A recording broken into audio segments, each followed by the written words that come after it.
Tagaytay! Hulaan nyo kung nasan kaming restaurant. Nasa Balayda ko! Medyo mahigpit nga sila sa pet. Dapat small breed. Di ba dati na na issue?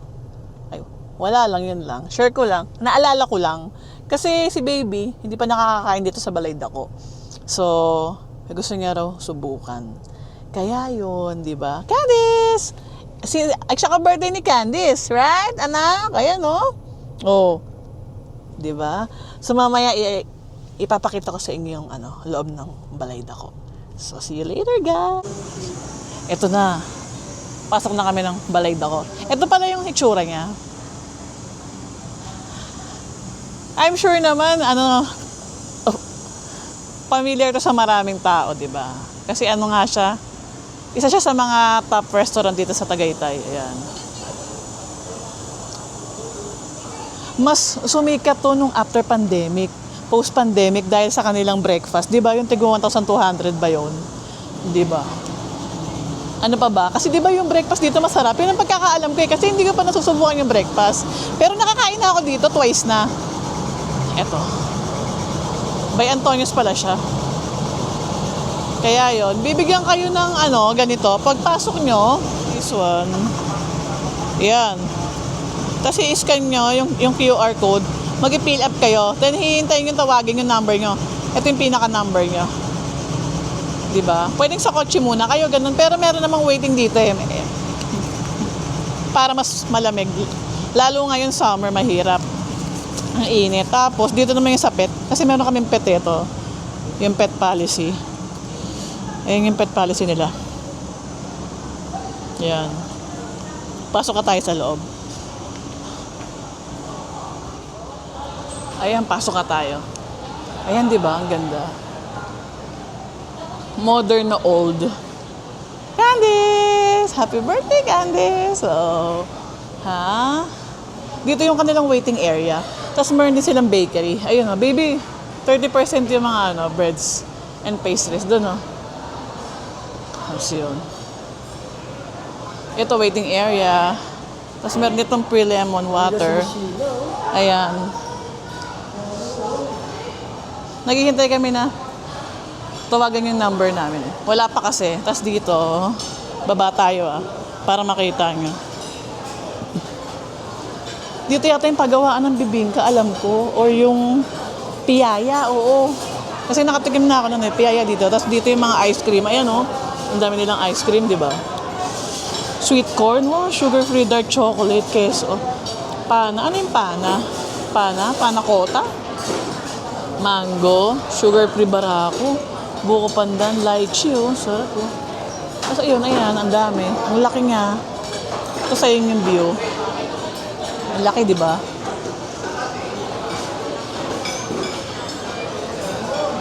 Pasok tayo dito sa Balayda ko by Deli. Ay, Balayda ko Deli. Tingnan natin kung ano yung mga kanilang tinitinda dito sa kanilang bakery and deli. Wow, ang ganda ng butterloaf. Ang laki Pinoy tasty. Grabe, ang lalaki. Daing na. Bifugo. Bisugo. Bifugo tuloy. Rubetis makapuno. Wow, munggo bread.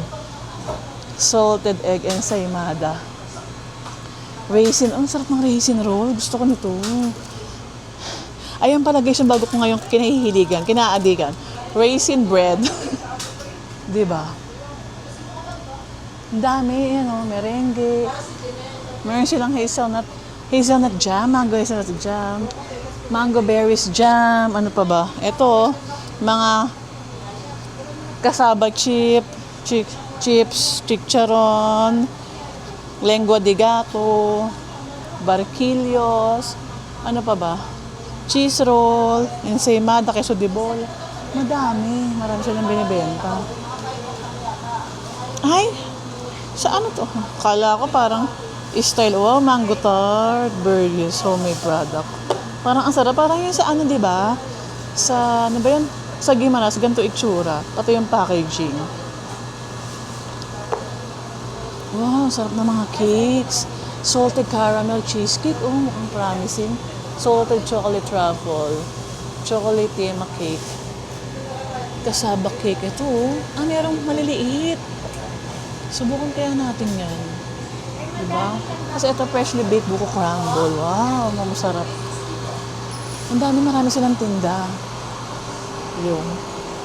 Tanungin nga natin kung ano yung naka 30%. Excuse me, ano po yung nakalagay na 30% sa ano nyo? 30%. Oo. Yung mga product mo nandun. Lahat yan? Hindi po. Bali, wait lang. Sige. Kasi may nakalagay sa ano nila, monitor na may 30%. Tanungin natin kung ano yun. Mamaya pa? Okay, thank you. Okay, mamaya pa pala 6 p.m. Mga soft bread. Kaya yon. So, waiting muna tayo. Mamaya na uli guys, pag nakain na kami. Diba? Alam niyo ba kung saan kami guys? Sa taas kami. Kasi nag-ano ko request na gusto ko kita yung ano, yung taal. Meron palang taas dito, hindi ko alam. Sabi ni ate, meron pa daw sa taas. Tapos, pwede raw yung pet. Ito. Akyat tayo, yan. Ang ganda. Ang ganda pala. Tingnan natin. Ayan, oh. Oh.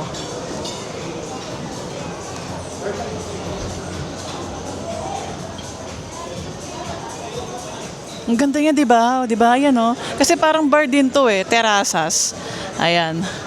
Very contemporary, modern at saka ano, hindi pala contemporary, modern and industrial. Pinaghalo niya. Ang ganda ng ano. Ang ganda ng interior. Tapos tignan niyo yung view. Look at the view. Ang ganda. Ayan, oh. Diba? Kitang-kita. Kitang-kita, oh. Look at that. Kitang-kita yung taal dito. Tapos ayun yung balayda ko na name yan. Kitang-kita siya. OMG. Ang ganda ng view. Hindi ko alam na meron pa palang taas to. Akala ko, isang ano lang siya, floor. Sakto pwede pet, di ba? Ayun. Tapos dito, labas tayo. Dito yung pwesto namin. Hi, Candy! So, tuwan-tuwa ang isa dyan, no? Di ba? Dito tayo. Ayan. Di ba ang ganda? Oh.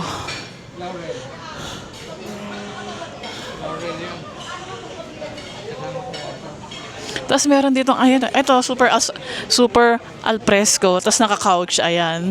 Kasi parang bar to eh. Meron silang tindang alak, inuman, ayan. Kaya lang dito, medyo mainit. Kaya wala nga yung umuupo. Baka mamayang gabi pwede, hapon na. Tapos yung restroom nila, ayun. Parang luma din na ano, na bag, na modern style. Alam ko tawag dito modern industrial or industrial contemporary. Ganon. Hindi na ako sure.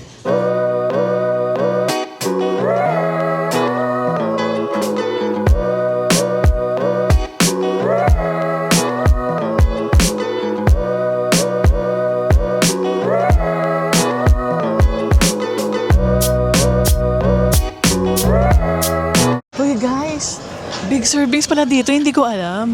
Kasi yung last time na nagpunta kami dito ng sister ko, tsaka mother ko, tapos mga tita ko, parang maliit po yung servings para sa akin. O dahil marami kami. Tignan nyo, ayan, kare-kareng gulay. Diba? Puro kami ano ngayon. Pa-healthy kami ngayon. Walang karne kami ngayon. Kare-kareng gulay.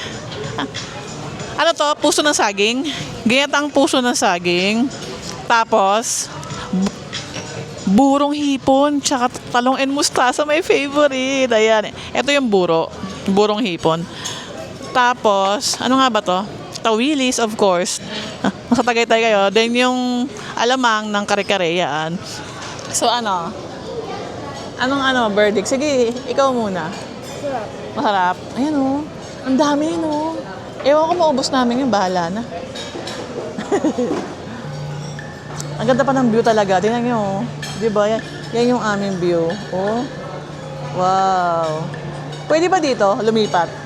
Ay, hindi pala pwede. Oo nga. Pang pet na. Ayun, di ba? Ang ganda ng view. Candice! Kakain na kami. Tikman natin yung kare-kare ko. Masarap.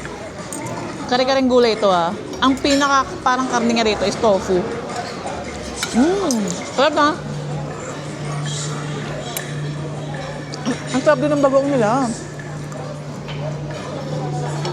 Oh yes. Sarap. Sarap niya guys. Panalo. Sulit lang siya. Big serving talaga. Pwede ito nga itong tatlong tao eh, no? Ah, may mushroom pala siya. Sarap. Sarap talaga. Ganyan yung uli. Di ba? Ang laki oh. Ang laki talaga, tingnan nyo. Ang laki ng kamay ko eh. Pwede yung tatlong tao. Subukan naman natin yung dieta ang ano. Ano nga ba ulit ito? Dieta ang puso ng saging. Yun. Ayan ang puso ng saging.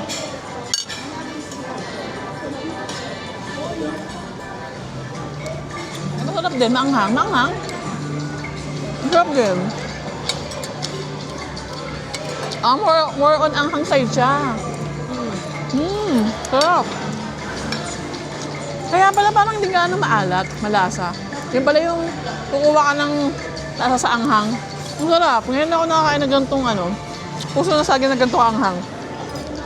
Tapos, tikman naman natin tong talong and mustasa and of course, burong hipon. Paborito ko to. Lalo pa kung may hito sana. Tikman natin ha. Burong hipon. Ito. Buro. Ang sarap. Oh my God. Sarap. Minsan na kasi ako makakain ng burong hipon. Di ba sa ano lang yung nabibili? Minsan, Pampanga lang. Hindi lahat ng restaurant meron.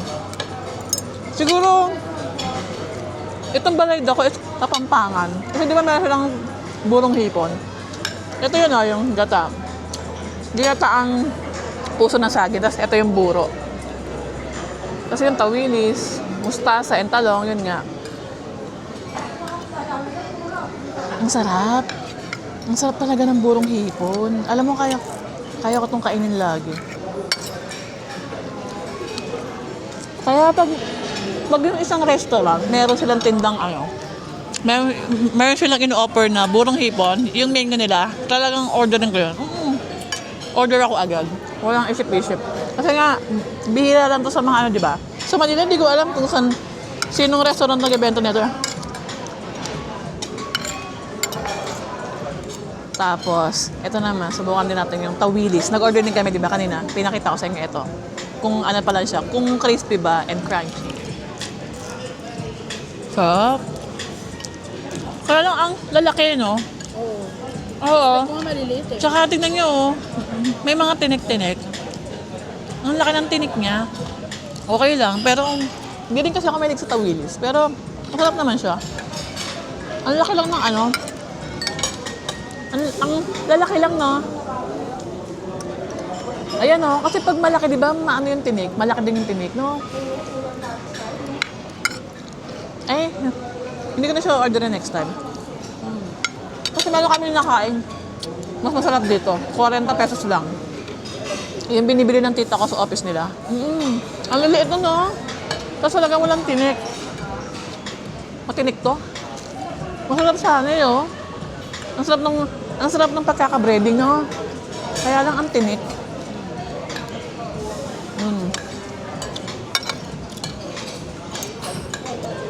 Nag-order ako ng cheesecake dun sa ano, Balaydaco Deli. Di ba yung kanina pinakita ko sa inyo? Yung parang bakery nila. Ito, mini cheesecake. Tikman natin kung masarap. Nahiwagaan lang ako. Grabe, dami talaga ng serving. Sobra. Tignan mo, halos dami ng halahati yata eh. Ng halahati. No, halos yung kare-kare parang din namin ng halahati. Ito na, tikman na natin. Candice, no? Candice. Ay, sarap, babe. Oh my God. Sarap. Panalo. Yung pagkakarameli, masarap. Di nakakaumay. Harap.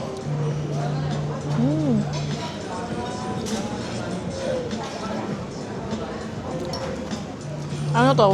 160. Pwede na. Must try to. Subukan nyo. Mukhang promising kasi yung mga ano nila eh. Kaya napa-order ako. Yung mga cake nila. Hello guys, sobrang busog na busog kami. Tapos nangalahati lang namin. Tinake out na lang namin. Ito, ang dami pa. Hanggang mamaya pa namin yung dinner. Ayan. Ang dami kasi. Hindi naman namin alam na ano talaga. Yun nga yung sabi ko sa inyo, di ba yung last na kain ko dito, ano, parang na lilitan ako sa servings. Hindi masyadong malaki. So, ayun. So, dapat pala dalawang ano lang ulam. Tapos rice. Okay na siguro yun. So, bali ang bill namin, eto, bill reveal tayo. Bill reveal. ang ano nga, original price, 2,058. Pero since naka-PWD siya, may discount, 1,700, ano na lang plus. Kaya yun, mahal din oh. Pero kasi marami ng ulam yun. Kare-kare is 545, 490 yung tawilis. Partida, yung in-order namin kare-kare is kare-kareng gulay. Puro gulay, wala kaming in-order na karne. Tapos, yun nga yung tawilis 495, kare-kare 545. Yung buro and hipon 200, parang 210 pesos something. Tapos, ginataang puso ng saging. Magkano baby yung ginataang puso ng saging? Ayun na nga, yung naputol tayo eh, full SD card. Baby, how much yung ginataang puso ng saging? Oo, 300 plus. Kaya yun. Tapos yung cheesecake nga na pinakita ko kanina, 160. Tapos yung rice, 120. Ayun. In fairness, no? Okay yung service nila. Okay naman. Sulit yung binayad mo. Tapos hindi lahat maaalat. Walang maalat. Ang galing. Yung buro, ang sarap. Of course, favorite ko yun eh. Disappointed lang sa tawilis kasi I'm expecting yung tawilis is... Oo, yun nga. Yung tawilis. Disappointed si baby kasi nga, ang lalaki ng tinik. Ang lalaki ng tawilis. Eh, di ba pag tawilis dapat maliliit para makain mo yung tinik? Yes. Yeah. Ay, sinabi ko lang nga kanina nung habang kumakain tayo. Kaya yun, so sulit naman dito kumain. Yun. Subukan nyo. Marami pa silang klase ng food, iba-iba. Marami. Mostly Pinoy. Tapos yung mga ice cream nila kakaiba. Meron silang lychee, dark chocolate, sugar-free, barako coffee, sweet corn. Madami iba-iba. Yun, di ba? Ano pa ba? Yun, okay dito. Tapos maganda yung ambience. Hindi siya mainit. Di ba summer na nga ngayon? Hindi siya mainit kasi nga open na open. Ayun, subukan nyo rin para para makakain kayo. Wala na ako masabi kasi sobrang na ako, busog, sobra. See you na lang sa sa staycation namin. Yun, papakita ko sa inyo. Mukhang maganda rin yun. Diba? Okay, see you later. Bye guys!